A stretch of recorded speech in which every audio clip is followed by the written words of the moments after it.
magandaan ako po ng dito. Dito po kasi yung ginagawa namin. Ngayon, dito sa gilid, dito po sa tatay na abutan ko, nagliligpit po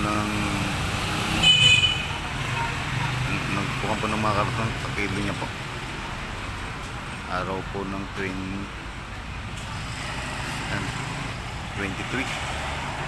Kamasko niya po. Yan po mga Kaimong TV. Kilo niya daw po ito, siguro ang sabi niya 3 pisong kilo karton. Anong kilo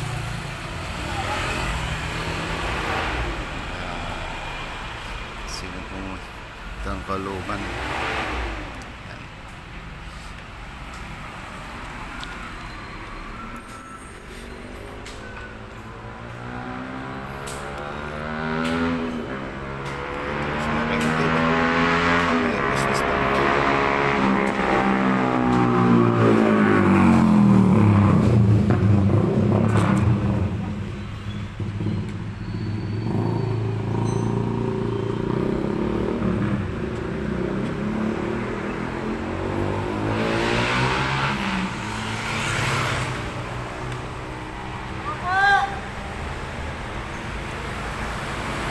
Kalakal ni tatay, mga Kaimong.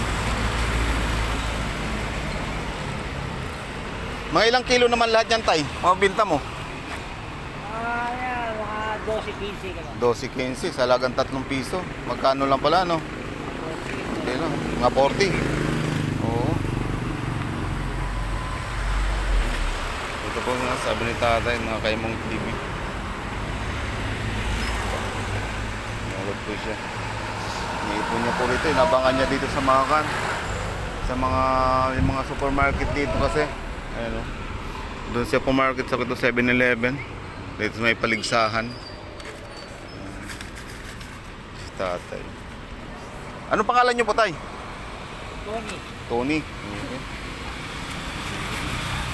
Tama yung makuhan, may makapansin sa atin. Sige. Sa muli, mga Kaimong TV. God bless you all. Merry Christmas. Sana huwag kayo magsawa sa pagsuporta lagi sa aking vlog. Sana masuportaran natin to si tatay. Si Kuya Tony.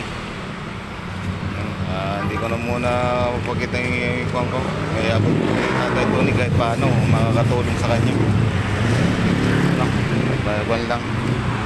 Diba? Hanggang sa muli, God bless you all mga Kaimong TV. Nasuportan niyo pa ko lagi sa vlog. Merry Christmas sa inyong lahat.